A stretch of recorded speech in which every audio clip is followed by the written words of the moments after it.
이라는 사람이 이런 이야기를 합니다.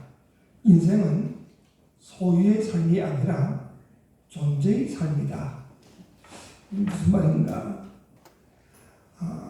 우리가 많이 가지면 많이 가질수록 행복하다고 생각을 합니다.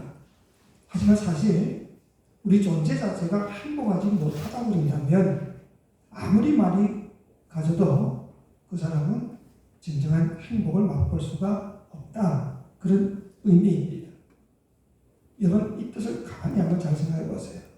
집에는 은금이 쌓여져 있고 모든 것이 풍족하지 않을지라도 자기 존재 자체가, 자기 자신 자체가 늘 마음의 낭망이 되고 그리고 온전한 행복을 느끼지 못한다고 있다고 한다면 그 사람의 인생이 과연 행복하고 좋은 인생이 될 수가 있을까? 결코 그렇지 않다. 그래서 오늘 이 본문에 이 시편 23편을 썼던 다윗이 1절에서 그런 고백을 하지요. 여호와는 나의 목자시니 내게 부족함이 없으리로다. 여호와께서 내 목자가 되어 주셔서 내 삶을 인도해 주신다고 한다면 나는 아무 부족함이 없겠습니다. 이게 진정한 인생의 고백이 되어야 합니다. 내가 참된 만족감으로 아무런 부족함이 없이 살 수 있는 그 이유는 당신께서 나의 목자가 되시기 때문입니다. 물질적인 풍요가 아니라 목자와 양이라고 하는 하나님과 나와의 관계가, 그 존재 자체가 하나님의 보호하심 속에 있다는 이 사실 하나만 가지고도 나는 아무것도 없어도 나는 오히려 만족하며 살겠습니다. 이게 얼마나 귀한 신앙의 고백이냐 그 말이지요. 우리는 지금보다 조금만 더 많은 재물이 있으면, 지금보다 조금만 더 좋은 집과 좋은 차가 있다고 한다면, 내가 조금만 더 높은 자리에 올라가면 나는 행복할 거야. 근데 진정한 행복은 그런 데서 오는 것이 결코 아니다. 우리가 다 살아봤지 않습니까? 진정한 행복은 어디서 오느냐? 너와 나와의 관계, 하나님과 나와의 관계, 남편과 아내와의 관계, 목사와 평신도와의 이런 관계들이 회복될 때에 진정한 만족이 오는 것임을 믿으시기 바랍니다. 믿으시기 바랍니다. 그래서 이 예배가 과연 뭐냐? 제가 계속 몇 주 이야기 나오고 있지만 예배는 다른 것 없습니다. 하나님과 나와의 관계, 나와 너와의 관계, 나와 공동체와의 이 모든 관계의 회복이 되는 시간이 이 예배임을 믿으시기 바랍니다.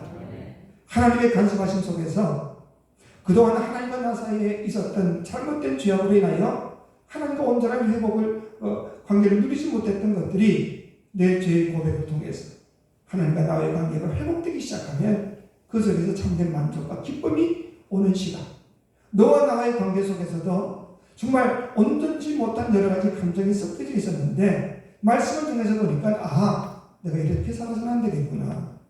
하나님의 말씀에 순종해야지. 그리고는 너와 나와의 관계가 회복되는 이 시간이 바로 이 예배 시간임을 믿으시기 바랍니다. 큰 회복을 받은 사람은 바로 이런 고백을 하죠. 하나님, 당신께서 나의 목자가 되셔서 내 인생의 질서를 잡아주시고 나를 이끌어 주시니 나는 정말 이제부터는 아무런 부족함이 없는 만족한 인생을 살겠습니다. 이런 아름다운 고백에 있는 시간이 이 예배 시간임을 믿으시기 바랍니다. 그래서 이 예배를 통해서 우리는 참된 안식과 쉼과 또 영혼의 소생케 되는 회복을 얻을 수가 있는 겁니다. 주님이 우리에게 뭐라고 말씀하십니까? 수고하고 무거운 짐진 자들아 다 내게로 오라. 어떻게 한다고? 내가 너희를 쉬게 하리라. 믿으십니까? 수고하고 무거운 짐진 자들, 여러 가지 문제로 인하여 복잡한 마음을 가지고 있는 사람들, 그 모든 사람들이 주님 앞에 나와 예배드리는 그 순간 주님의 약속대로 우리를 참된 쉼을 갖도록 영혼의 안심을 가질 수 있도록 만들어 주시는 이 시간이 바로 예배 시간이더라 하는 거죠. 그래서 다윗은 살아가면서 얼마나 많은 역경을 겪었습니까? 그 많은 여러 가지 일들을 가운데서 마음이 지치고 힘들고 어려울 때마다 하나님 앞에 나가서 찬양하고 예배를 드렸습니다. 순간 마음의 모든 무거운 짐이 다 사라지게 되고, 그리고 여러 가지 인생의 문제들이 풀어질 뿐 아니라 세상을 이길 힘과 용기를 얻을 수가 있었다. 그래서 바로 이 다윗은 자신을 온전히 시기하고 자기 영혼을 회복시켜서 힘과 용기를 갖도록 해주는 그 모든 것들, 그게 바로 푸른 초장이고 맑은 시냇가인데, 그게 뭐냐? 바로 그것은 예배의 힘을 고백하는 이 아름다운 시를 지을 수가 있었더라 하는 겁니다. 여기 예배는 결코 우리를 힘들게 하는 무거운 짐이나 또는 힘든 명령이 결코 아닙니다. 오히려 이 예배는 우리에게 참된 안식과 쉼을 주시고자 하나님이 고안하신 가장 아름다운 선물임을 믿으시기 바랍니다. 이 예배를 통해서 우리는 참다운 쉼과 기쁨을 회복할 수가 있는 거죠. 지금 코로나19로 인하여서 예배를 드려야 되냐 말아야 되냐 고민하는 분들이 많이 있을 줄 모르지만 그렇게 힘들게 생각할 필요가 없다. 우리는 나를 위하여 허락하신 이 예배를 내가 믿음으로 한번 지켜보겠다. 그 이유는 뭐냐? 예배를 통해서 우리는 모든 것이 다 회복되기 때문에 그런 겁니다. 오늘 본문에서 다윗이 어떻게 고백합니까? 주께서 나의 영혼을 소생시키시고, 그렇게 했습니다. 죄송합니다. 영어로 얘기하면 He restores my soul. 하나님은 저의 영혼을 회복시켜 주십니다. 여기서 restores라는 것은 현재형입니다. 좀 죄송하지만 옛날에 하나님께서 우리 영혼을 한번 소생시키시고 그냥 내버려 두신 것이 결코 아니다, 그 말입니다. 지금도 회복시키시고 미래에도 여전히 회복, 현재적 영원한 진리를 나타내는 현재형 의미로 쓰여져 있습니다. 그러니까 우리는 매 순간마다, 예배드리는 매 순간마다 우리는 주 안에서 내 영혼을 회복시켜 주시는 은혜를 받을 수 있음을 믿으시기 바랍니다. 그래서 우리가 어떻게 하든지 예배를 지키자 하는 거지.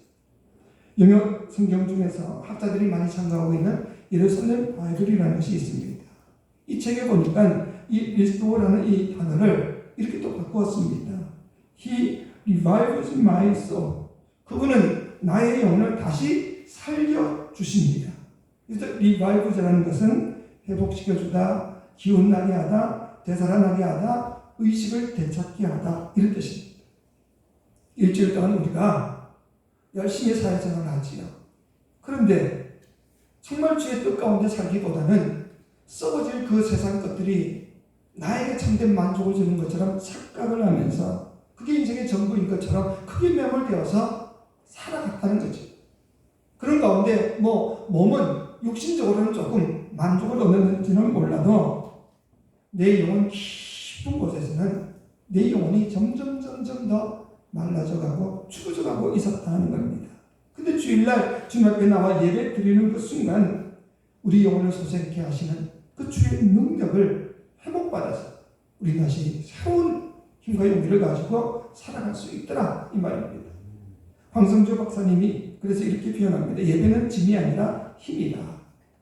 여러분 어떻게 느끼십니까?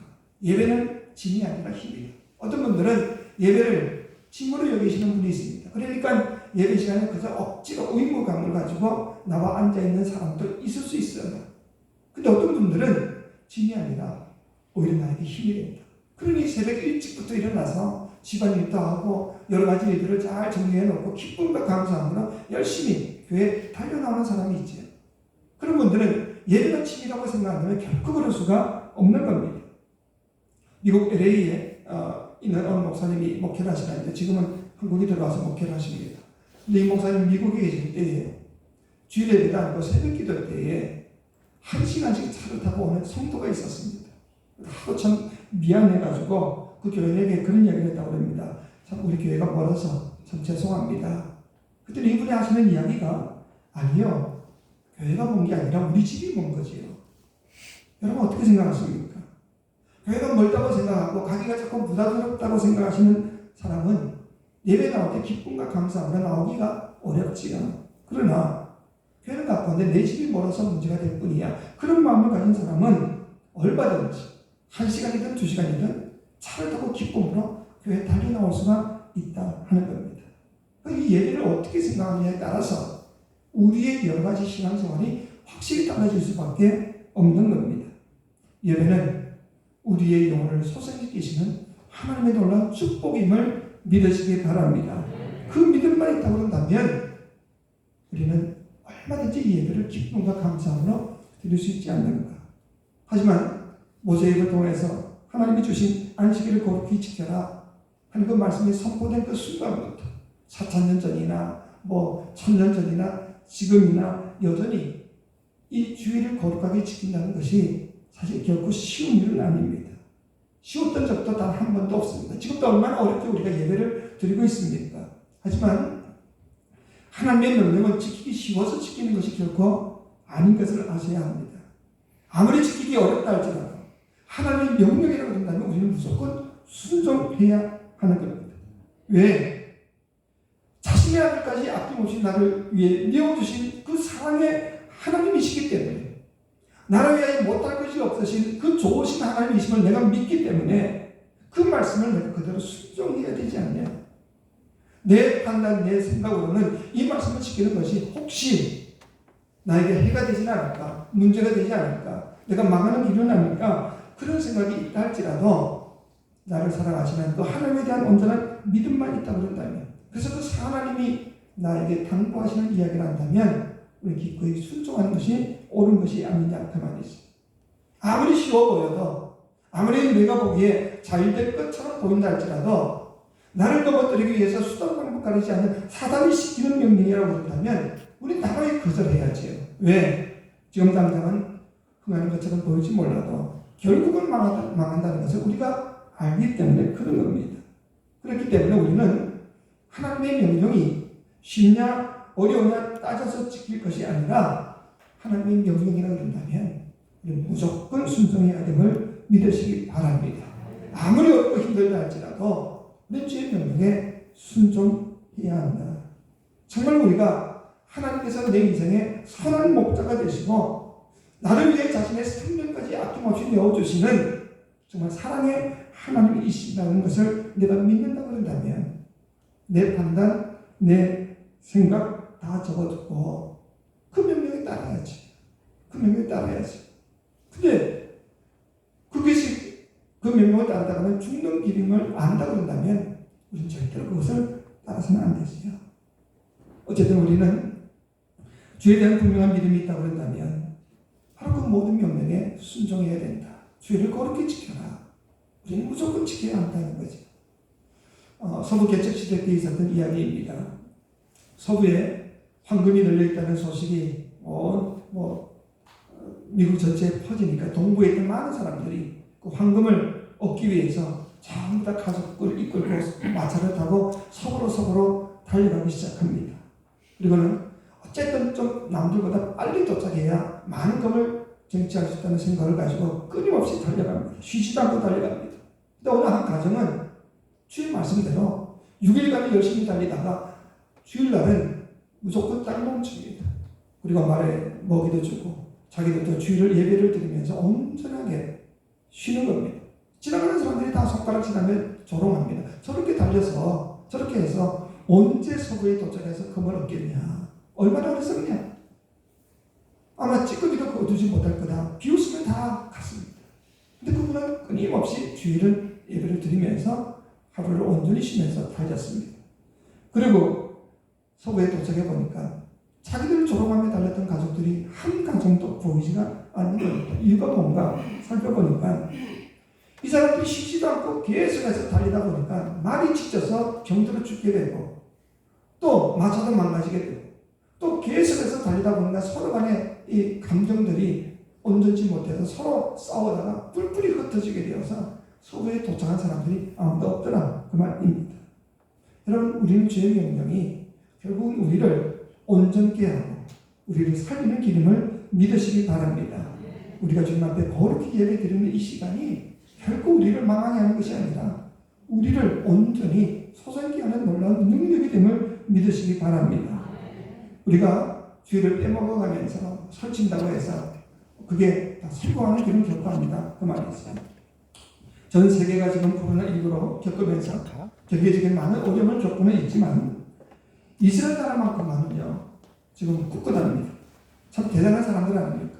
거기는 백신도 거의 다 맞고 지금 3차까지 맞을 예정이라고 그러고 있는데 수많은 사람들이 어떻게든 이스라엘에다가 투자를 하려고 지금 돈을 못 줘서 쩔쩔맨다고 그럽니다. 그리고 최첨단 전자장비와 최고급의 과학기술자들이 다 거기에 있습니다. 하나님의 말씀대로 하나님의 명령대로 순종하며 살아가는 그 사람들을 하나님이 어떻게 이끄시는가를 우리가 눈으로 보고 있지 않습니까? 쉴 새 없이 뛰고 다니는 사람들이 지혜로운 사람이 결코 아니다. 하나님의 명령에 무조건 순종함으로 내가 할 수 있는 최선을 다해서 주님 앞에 거룩한 예배를 드리는 그 사람들이 오히려 하나님의 축복을 받을 수가 있더라 그 말이지. 뭐 그런 예도 있지 않습니까? 쉴 새 없이 나무를 패는 사람보다 가끔씩 쉬어가며 도피나를 가는 사람이 더 많은 장작을 펼 수가 있다. 그런 것을 우리가 보지 않습니까? 여러분, 주일 성수는요, 한가했던 무슨 구약시대 때나 있었던 오래된 그런 율법이 결코 아닙니다. 내가 하나님과의 관계를 회복하기 위한 이 아름다운 시간은 지금도 계속되고 있다 이 말이죠. 그렇기 때문에 이 예배를 통해서 우리에게 온전한 힘을 주시는 이 주일을 우리가 거룩히 지킬 수 있기를 주의 이름으로 축원합니다. 특별히 이 예배 가운데 함께 임재하셔서 우리 영혼을 회복시켜 주시는 이 하나님의 놀라운 은혜를 허락받기 위해서라도 우리의 예배를 잘 지켜야 되지 않는가 그 말이죠. 예배를 통해서 오늘 본문은 뭐라고 얘기하십니까? 내 영혼을 소생시키시고 자기 이름을 위하여 의의 길로 인도하신다 약속합니다. 여러분, 이 영혼의 소생함이 우리에게 얼마나 큰 영향을 주는가 여러분 깊이 생각해 보시기 바랍니다. 아무리 육체적인 건강이 있다 할지라도 정신적인 온전한 사람이라 할지라도 그 마음에 영혼이 병들고 귀신이 들었다 그런다면요, 그 사람이 하는 일이 어떤 일입니까? 다 파괴하는 일만 할 수밖에 없습니다. 그렇기 때문에 이 영혼이 얼마나 중요한 것인가를 우리가 잘 아셔야 합니다. 그런데 우리가 이런 영적인 치료를 받기 위해서 우리가 인정해야 될 것이 있습니다. 두 가지 조건이 있습니다. 그게 뭔가 하면 내 자신을 그대로 하나님 앞에 내어놓는 일이 반드시 있어야 합니다. 여러분, 속은 푹푹 썩어져 가는데 겉은 그냥 그럴듯하게 믿음 있는 것처럼 아무런 문제가 없는 것처럼 그렇게 할 필요가 없다. 남들이 볼 때 다 좋은 것처럼 생각할지 몰라도 내 인생은 사실 그렇지 못하고 내 심은 깊은 곳에 있는 아픔과 괴로움과 연약함을 하나님 앞에 솔직하게 인정하고 내어놓을 때 하나님께서 그 영혼을 치료하시는 겁니다. 여러분, 아무런 부끄러운 부위에 병이 들었다 할지라도 우리가 병원에 가서 의사 앞에서는 어떻게 합니까? 다 드러내야 고침을 받을 수가 있는 겁니다. 숨기고서는, 가리고서는 절대로 그 병을 고침받을 수가 없는 겁니다. 여러분, 치유가 필요하다는 것은 먼저 내 몸이 병들었다는 것을 인정해야 되지 않습니까? 성경에도 주님이 건강한 사람에게는 의인이 필요 없다 그러지 않습니까? 왜 우리에게 이 예배가 필요한가? 우리 영혼이 병들었다는 사실을 스스로 자각하기 때문에 하나님의 공유하심과 그 도우심이 없이는 내가 도무지 온전한 인생을 살아갈 수 없다는 것을 고백하기 때문에, 그래서 주님 앞에 나와서 주님, 나는 이렇게 연약한 인간입니다. 나는 이렇게 부족합니다. 그러니 주님, 나를 도와주옵소서. 내 영혼을 소생시켜 주옵소서. 고백하는 그 시간이 우리에게 가장 먼저 있어야 한다 그 말이지. 내가 왜 암 환자야? 난 그냥 조금 피곤할 뿐이야. 그런 사람은요, 절대로 그 암이 치료받을 수가 없는 겁니다. 아무리 유능한 명의라 할지라도 자기 병을 인정하고 자기를 다 내어놓지 않는 사람은 어떻게 치료할 수가 있는 겁니까? 내가 왜 나쁜 남편이야? 이 정도면 됐지. 그렇게 생각하는 남편은 좋은 남편 되기가 어렵습니다. 하나님, 나 훌륭하지 못한, 나는 부족한 남편입니다. 아내 사랑하는 법도 잘 알지 못합니다. 주님, 나를 도와주옵소서. 자신의 부족함을 인정하고 진심으로 하나님의 도우심을 구할 때에 그 아내를 사랑하는 좋은 남편이 되기 위한 첫 발자국을 떼기 시작한 거지요. 그리고 우리 모두는 다 하나님 앞에 정직하자 그 말입니다. 하나님, 나 아직도 부족합니다. 하나님, 나 아직도 연약한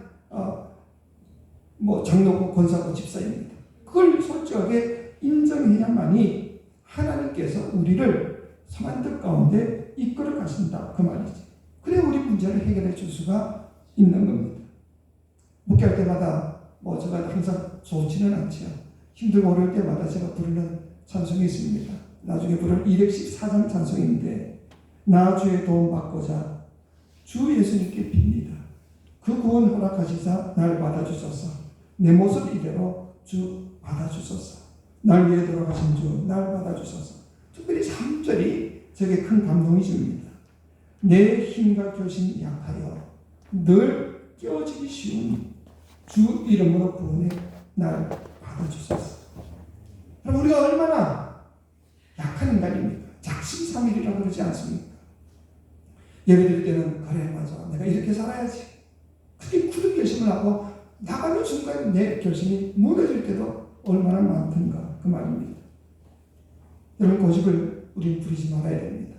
운동을 해도 몸에 먼저 힘을 빼라 그러잖아요. 가장 기초가 먼저 몸에 힘을 빼야만이 기본기가 습득될 수가 있기 때문에 내 인생에 있어서도 내 고집, 내 생각, 내 주장에 들어가기 시작하면 하나님이 나를 어떻게 할 수가 없다 그 말입니다. 질병이 있을 때 의사 선생님께 그냥 내 몸을 다 맡기는 것처럼 내 인생을 주께 다 맡겨버리세요. 그러면 주님이 나는 치료도 하시고 새롭게도 하심을 믿으시길 바랍니다. 두 번째, 바로 예배 가운데 임재하시는 여호와 라파, 치료사 되시는 하나님을 인정하사 그 말이죠. 그리고 그분을 갈망해야 합니다. 여러분 의사 선생님들은요, 우리 육체의 질병은 고칠 수가 있죠. 좀 더 들어가면 정신적인 마음의 또 질병도 고칠 수는 있습니다. 하지만 그보다 더 깊은 내면의 우리 영혼의 문제만큼만은요 절대로 세상 의사들이 고칠 수가 없습니다. 오직 우리를 창조하신 내 인생의 참전주인 대신 주님이 아니고서는 결코 해결할 수가 없습니다.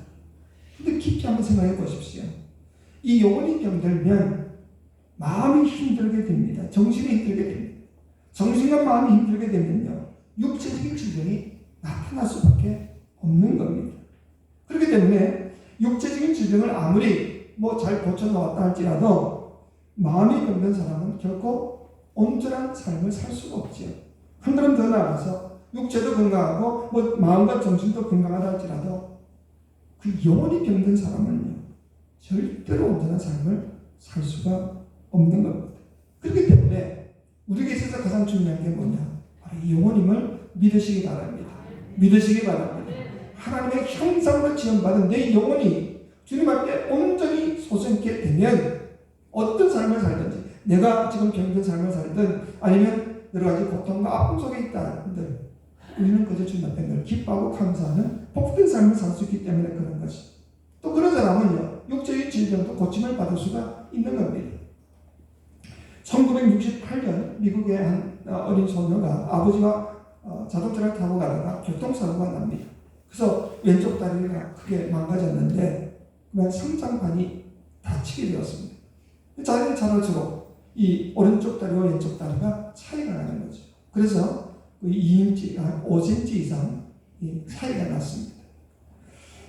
하지만 이 어린 소녀는 늘 하나님에 대해 기뻐하고 감사한 마음을 가지고 믿음으로 살았습니다. 그러다가 1974년 10월 21일 날 교회에서 집회하는 그 부흥회에 이 아이가 참석합니다.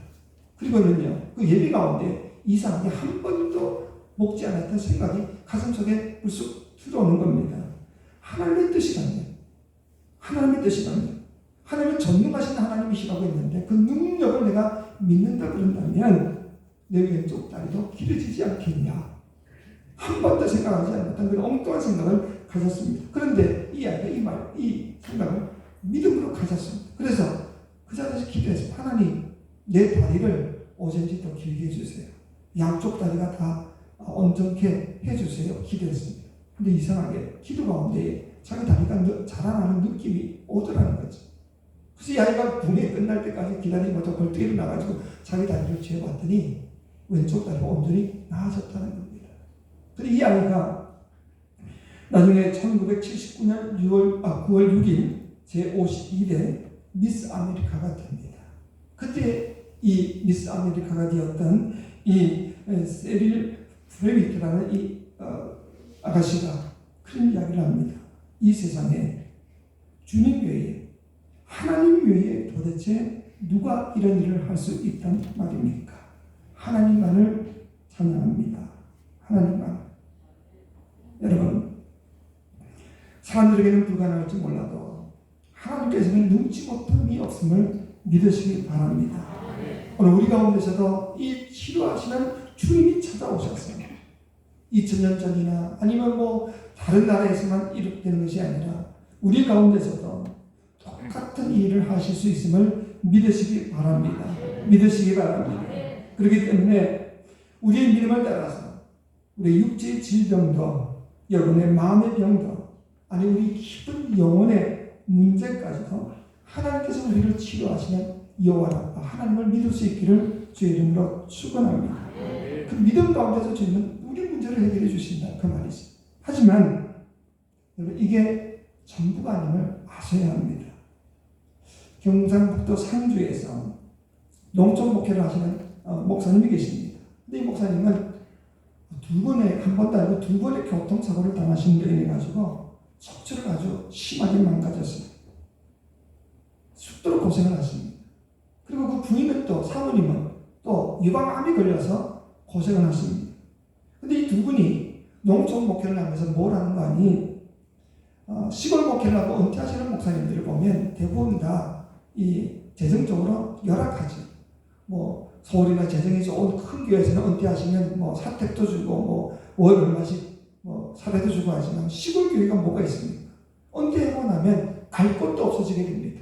그런 목사님들을 자기 집을 다 팔아가지고 그 돈을 가지고 옆에 집을 지어놓거든요. 은퇴하신 목사님들 부부를 한 가정 두 가정 모시고 같이 생활하도록 만든 겁니다. 그게 30가정이나 되었다고 합니다.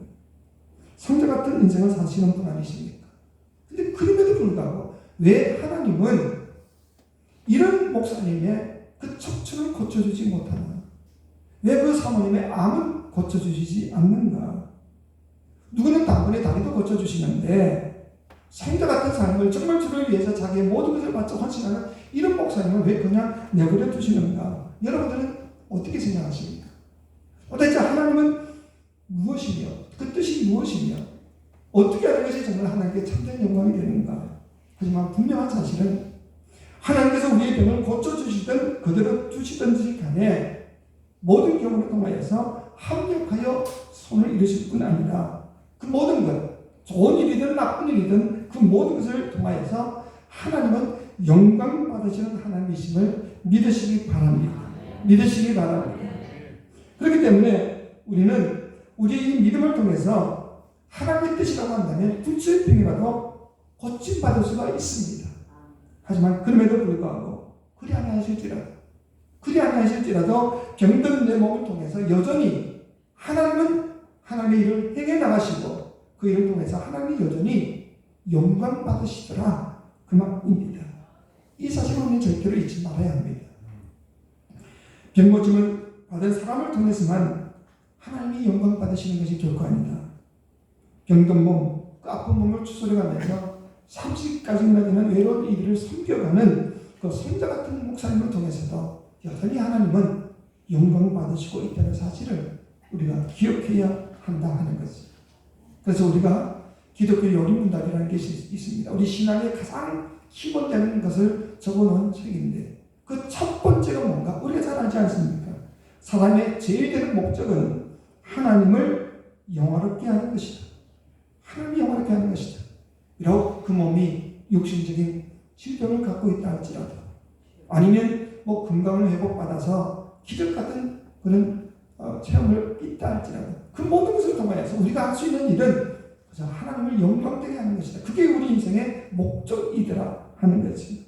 그렇기 때문에 병고침 받는 것만이 결국 우리의 목적이 되어서는 안 됩니다. 하나님께 영광이 된다고 한다면 이 모습 이대로 나를 받아주옵소서. 이 고백이 있기를 주의 이름으로 축원합니다.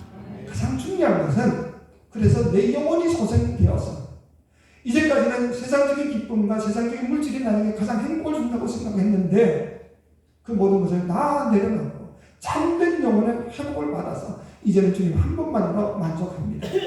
그 고백을 할 수 있는 그런 신앙을 우리가 가질 수가 있다고 한다면 병든 몸이든 건강한 몸이든지 간에 우리는 하나님께 영광이 된다는 사실을 믿으시기 바랍니다. 그래서 이런 믿음만 있다고 한다면 지금도 우리와 함께 하시며 이 예배를 통해서 우리 영혼을 소생케 하시는 그 하나님께 대하여서 우리는 범사에 감사할 수 있지 않겠는가. 무슨 일을 만나든지 어떤 일이 있든지 내 가정에 지금 아픔이 있고 힘든 일이 있고 육체적으로 질병이 있고 자녀들의 여러 가지 힘든 일이 있다 할지라도 주님과 나와의 관계는 내 인생을 책임져 주시는 선한 목자이며 나는 양이라는 이 존재적인 관계의 회복만 얻을 수 있다고 한다면 우리는 언제나 만족함으로 살 수 있지 않겠는가.